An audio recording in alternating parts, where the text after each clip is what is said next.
السلام علیکم ورحمۃ اللہ وبرکاتہ۔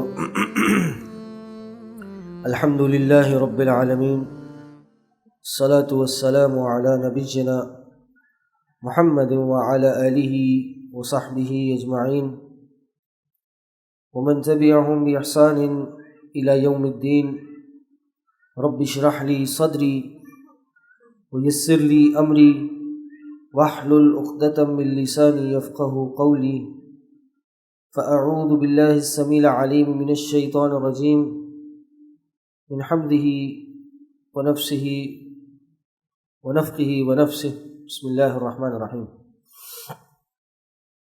قال اللہ تبارک وتعالی فی القرآن المجید والفرقان الحمید، وعد اللہ المنافقین والمنافقات والکفار نار جہنم خالدین فیہا ہی حسبهم ولعنهم اللہ ولہم عذاب مقیم۔ وقال فی مقام آخر استغفر لهم او لا تستغفر لهم ان تستغفر لهم 70 مرة فلن يغفر الله لهم ذلك بأنهم كفروا بالله ورسوله والله لا يهدي القوم الفاسقين۔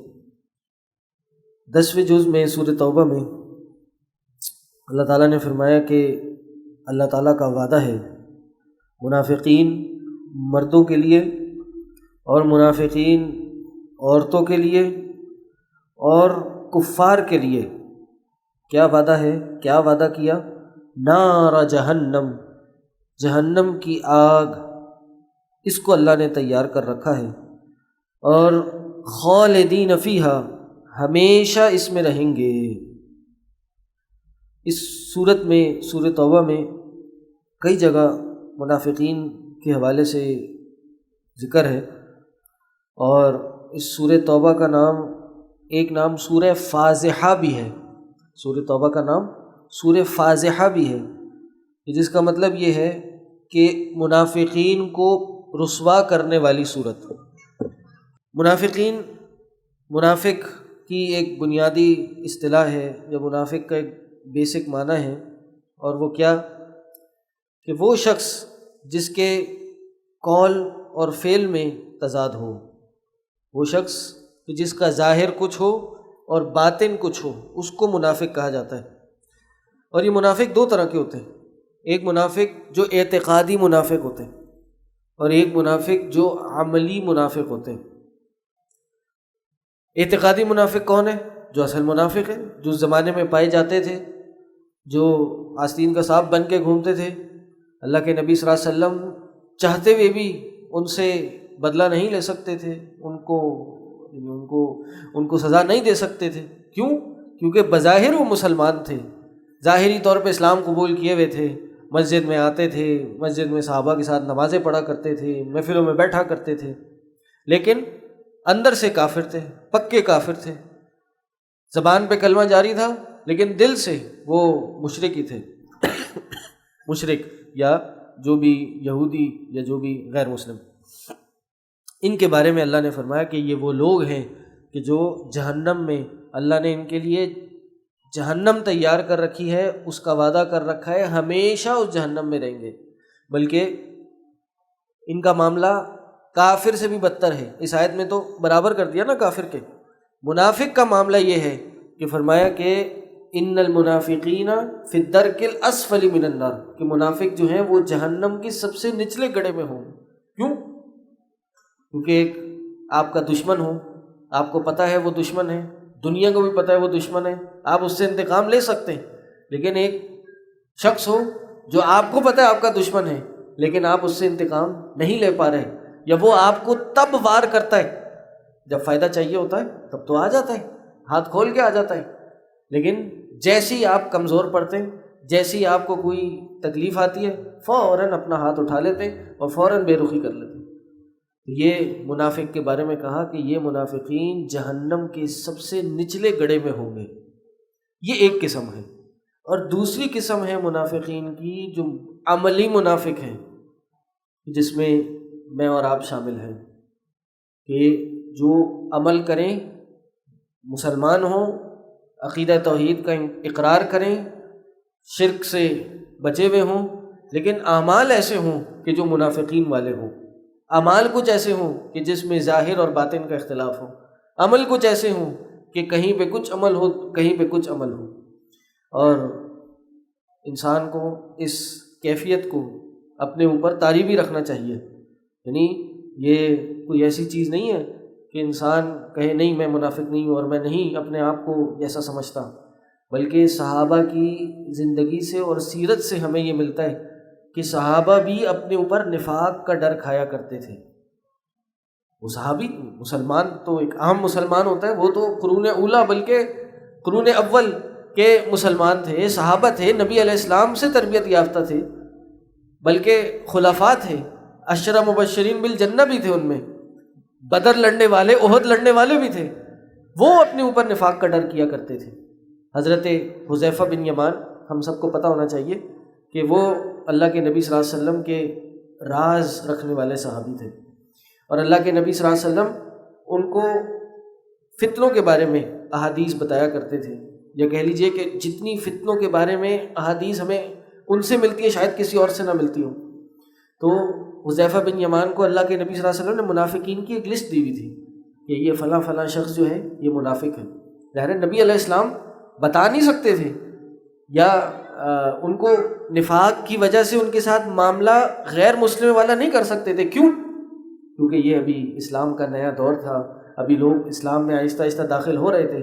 اگر منافقین سے بدلہ لینا شروع ہو جاتے اور ان کو سزا دینا شروع ہو جاتے، ان سے کفار والا معاملہ کرتے، تو جو دین کی دعوت و تبلیغ ہو رہی ہے وہ رک جاتی۔ جو ابھی مسلمان نہیں ہوئے یا جو ہونے والے تھے وہ یہ سمجھتے کہ محمد تو صلی اللہ علیہ وسلم اپنے ہی بندوں کو نہیں چھوڑا۔ تو اللہ کے نبی صلی اللہ علیہ وسلم نے حذیفہ بن یمان کو ایک لسٹ دی تھی، اور اس میں منافقین کے نام تھے۔ مزے کی بات یہ ہے کہ اللہ کے نبی کے جانے کے بعد حضرت عمر بن خطاب رضی اللہ عنہ حضرت حذیفہ کے پاس گئے اور کہا یا حذیفہ، میں آپ کو اللہ کا واسطہ دیتا ہوں، آپ ذرا دیکھ لیجئے کہ وہ جو لسٹ اللہ کے نبی صلی اللہ علیہ وسلم نے آپ کو دی ہے، کیا اس میں میرا نام تو نہیں ہے؟ کیا اللہ کے نبی نے میرا نام تو نہیں لیا تھا ان منافقین کی لسٹ میں؟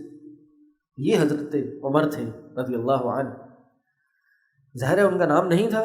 حضرت حذیفہ نے کہا کہ نہیں، آپ کا نام نہیں ہے اس میں، اور یہ صرف آپ کو بتا رہا ہوں، آپ کے بعد میں کسی کو نہیں بتاؤں گا۔ ابن ابی ملیکہ کہتے ہیں کہ میں 30 سے اوپر صحابہ سے ملا ہوں۔ کتنے؟ 30 سے اوپر صحابہ سے میں نے ملاقات کی ہے۔ کہتے ہیں سارے کے سارے صحابہ اپنے اوپر نفاق کا ڈر کھایا کرتے تھے، اپنے آپ کو منافق سمجھا کرتے تھے۔ تو اور ایک اور مشہور واقعہ بھی آپ سب کو پتہ ہے کہ اللہ کے نبی صلی اللہ علیہ وسلم کے 2 صحابہ حضرت حنظلہ ایک دفعہ رستے میں جا رہے تھے، ابو بکر ملے، اور ابو بکر سے ملاقات ہوئی تو انہوں نے پوچھا بھائی کیسے پاتے ہو، کیا معاملہ ہے، کیسے ہو، حال احوال کیسے ہے؟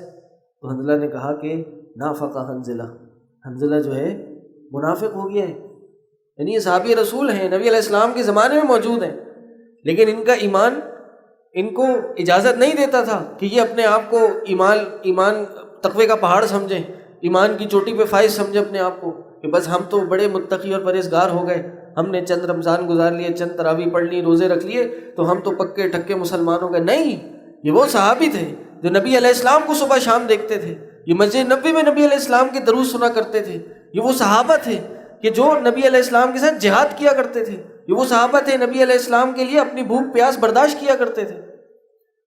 وہ کہہ رہے ہیں کہ نافق حنظلہ، کہ حنظلہ منافق ہو گیا۔ کیوں؟ اللہ کے نبی کے جو دوسرے صحابی تھے ابو بکر رضی اللہ عنہ، وہ کہتے ہیں اچھا یہ معاملہ ہے؟ کہا پھر تو میں بھی یہی محسوس کر رہا ہوں، مجھے بھی لگتا ہے میں منافق ہو گیا ہوں۔ کہتے ہیں پھر کیا کریں؟ چلو اللہ کے رسول صلی اللہ علیہ وسلم کے پاس چلتے ہیں۔ اب یہ ابو بکر رضی اللہ عنہ خلیفہ اول، نبی علیہ السلام کے سسر بھی، نبی علیہ السلام کے دوست بھی، ابو بکر صدیق بھی، وہ جا رہے ہیں نبی علیہ السلام کے پاس اور آ کے اپنا مقدمہ پیش کر رہے ہیں کہ ہم منافق ہو گئے، یا ہم یہ دل میں یہ کیفیت محسوس کرتے ہیں۔ کیوں یہ کہ محسوس کرتے ہیں؟ انہوں نے بتایا کہ ہم جب آپ کی محفل میں ہوتے ہیں، آپ ہم پہ قرآن حدیث دین کی باتیں بیان کرتے ہیں تو ایسا لگتا ہے کہ جنت جہنم ہماری آنکھوں کے سامنے ہے. آپ کے دروس میں شرکت کرتے ہیں ایسا لگتا ہے جنت جہنم ہمارے سامنے آ گئی ہے. لیکن جیسے ہی ہم درس سے باہر نکلتے ہیں، ہم اپنی مصروفیات میں جاتے ہیں، گھر والوں کے ساتھ مشغول ہوتے ہیں، تو یہ ساری باتیں ہم بھول جاتے ہیں. وہ کیفیت نہیں رہتی کم از کم. اس لیے ہم سمجھتے ہیں ہم منافق ہو گئے. تو اللہ کے نبی صلی اللہ علیہ وسلم نے فرمایا کہ اے حنظلہ، اگر تو یہ معاملہ ہو کہ تمہاری کیفیت ویسے ہی ہو جیسی تمہاری میری محفل میں ہوتی ہے، جیسے تم میرے سامنے میری باتیں سنتے ہوئے، درس سنتے ہوئے تم جو محسوس کرتے ہو ویسے ہی باہر جا کے بھی محسوس کرو، تو اے حنظلہ فرشتے تمہارے رستوں پہ بیٹھ جائیں اور تمہیں مصافحہ کرنے کے لیے تمہارے سامنے حاضر ہو جائیں، نہیں تمہارا استقبال کرنے کے لیے حاضر ہو جائے کہ تم بہت کوئی ایسی پہنچی ہوئی شخصیت ہو. تو معنی یہ نکلا کہ یہ ایک نارمل کیفیت ہے، اور یہ کیفیت انسان کو اپنے پہ طاری کرنی چاہیے کہ ہم سب عملی منافق ہیں اور اپنے آپ کو ہم نے عملی نفاق سے بچانا ہے. کیونکہ اگر نہیں یہ کیفیت ہم ہٹائیں گے تو شیطان کے لیے دروازہ کھلے گا اور شیطان داخل ہو جائے گا، اور شیطان ہمیں اس بات پہ، یعنی ایمان، یہ بات انسان محسوس کرے کہ میرے اندر ایمان کی کمی ہے، یہ بات کا احساس ہونا کہ انسان ایمان میں کمی محسوس کر رہا ہے، یہی ایمان کی نشانی ہے. پہلی نشانی یہ ہے کہ انسان اپنے ایمان کی فکر کر رہا ہو. اس لیے ہم میں سے ہر شخص کو یہ سوچ رکھنی چاہیے. حضرت حذیفہ سے ایک دفعہ پوچھا گیا کہ، بلکہ انہوں نے دیکھا کہ ایک شخص جو ہے وہ دعا کر رہا ہے، اے اللہ اللہم اہلک المنافقین، اے اللہ منافقین کو ہلاک کر دے. تو حضرت حذیفہ نے کہا کہ نہیں بھائی یہ دعا نہیں کرو، کیونکہ اگر ایسا ہو گیا تو پھر یہ سڑکیں جو ہیں نا یہ خالی ہو جائیں گی، رستوں میں لوگ نظر نہیں آئیں گے اگر سارے کے سارے منافقین ہلاک ہو گئے.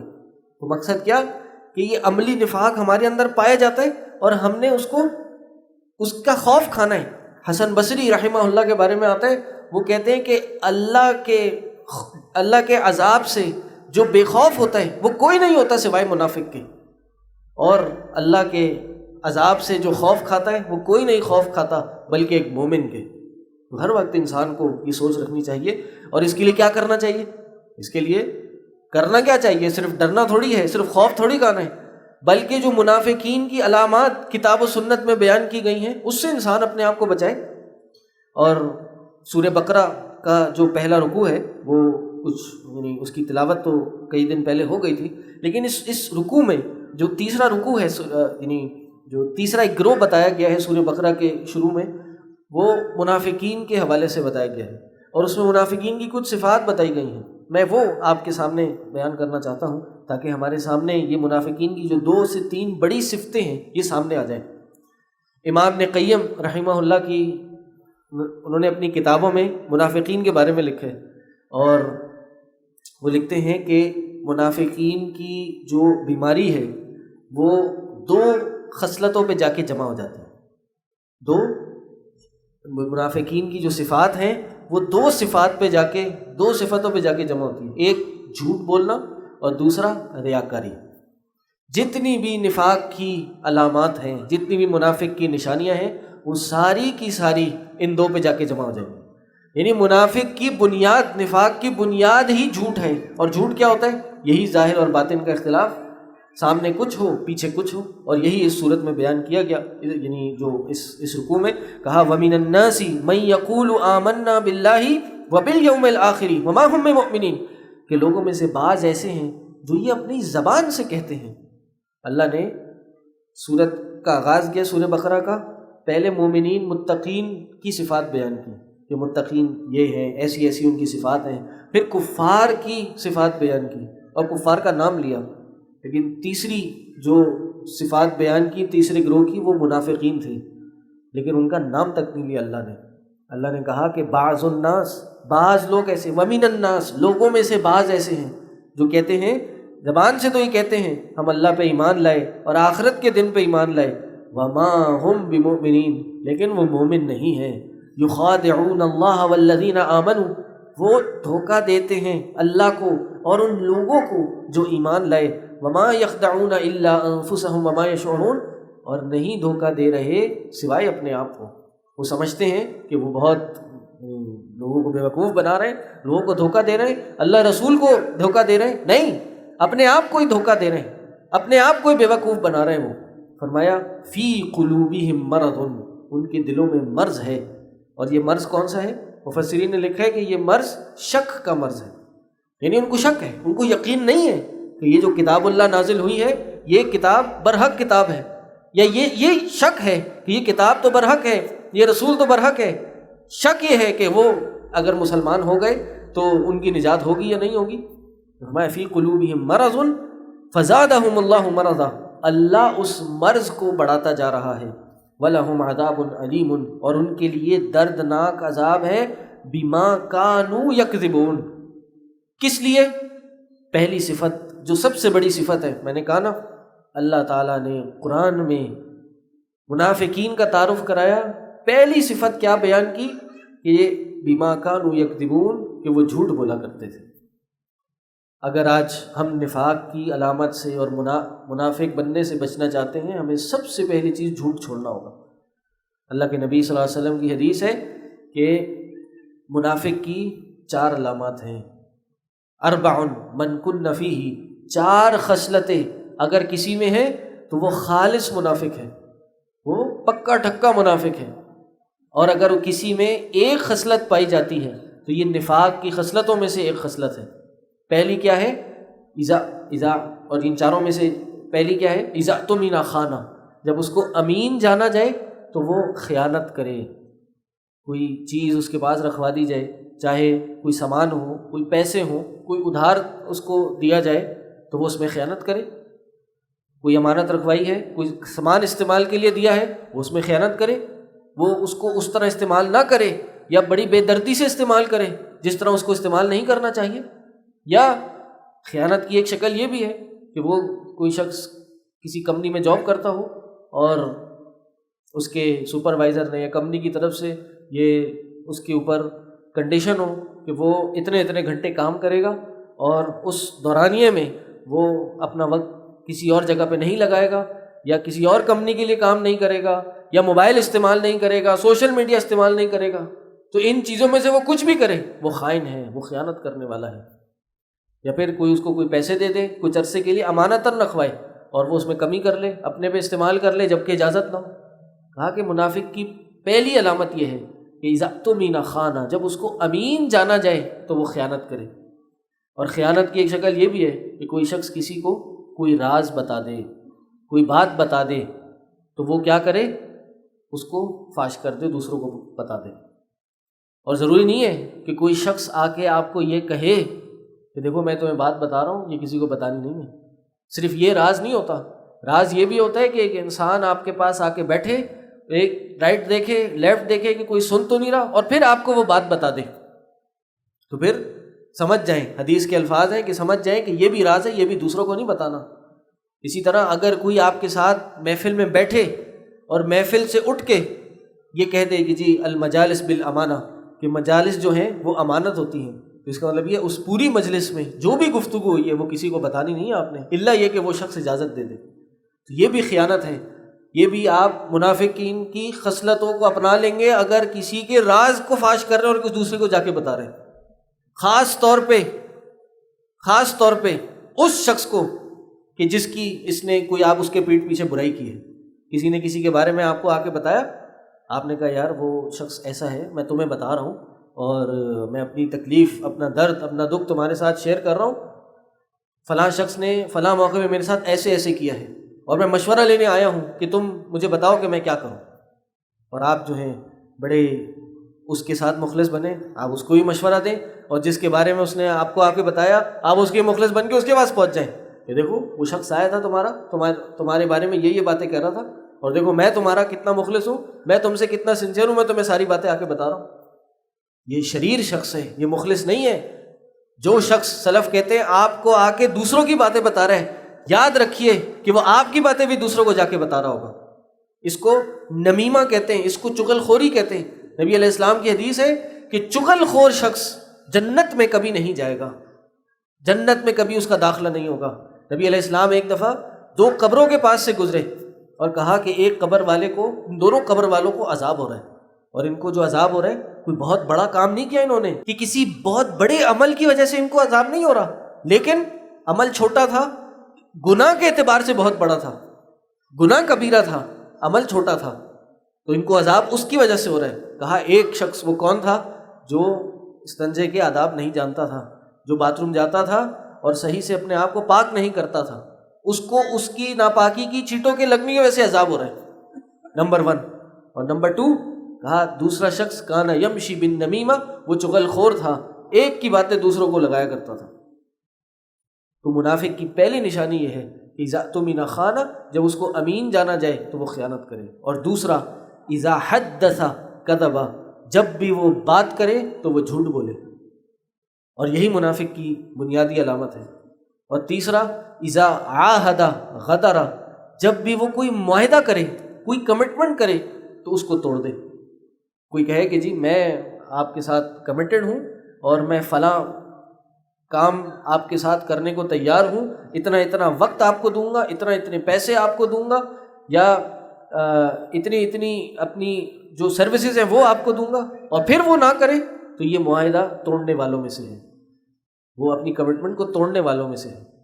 یہ بھی منافق کی ایک علامت ہے۔ اور چوتھا فرمایا کہ اذا خاصم فجرا، جب بھی وہ لڑے، کوئی اختلاف کر لے تو وہ فسق و فجور پہ اتر ہے، گالم گلوچ پہ اتر ہے، وہ برا بھلا کہنے پہ اتر ہے۔ بھائی اختلاف تو ہوتا ہے، انسان دو لوگ آپس میں ہوں تو انبن ہو ہی جاتی ہے، لیکن اس کا مطلب یہ نہیں ہے کہ سامنے سے گالم گلوچ پہ اتر آئے اور ایک دوسرے کو القابات سے پکارنا شروع کر دیں، نہیں، یہ منافق کی علامت ہے۔ کہا یہ چار علامات میں سے اگر ایک کوئی بھی پائی جاتی ہے تو وہ کیا ہے؟ یہ منافق کی علامات، منافق کی خصلتوں میں سے ایک خصلت ہے، اور اگر چاروں کی چاروں پائی جاتی ہیں تو پھر تو یہ پکا منافق ہے۔ منافق کی علامات اور بھی بہت ہیں، اور اس پہ علماء نے کئی کتابیں بھی لکھی ہیں، اور انشاءاللہ پھر موقع لگا تو اس پہ گفتگو کریں گے۔ اللہ سے دعا ہے اللہ تعالیٰ ہم سب کو عمل کرنے کی توفیق عطا کرے، اللہ تعالیٰ ہمیں خالص ایمان نصیب کر دے، اللہ تعالیٰ ہمیں نفاق اور نفاق کی علامات سے بچنے کی توفیق عطا کرے۔ وآخر دعوانا الحمدللہ رب العالمین، سبحانک اللہم و بحمدک، اشہد ان لا الہ الا انت، استغفرک و اتوب الیک۔ السلام علیکم ورحمۃ اللہ وبرکاتہ۔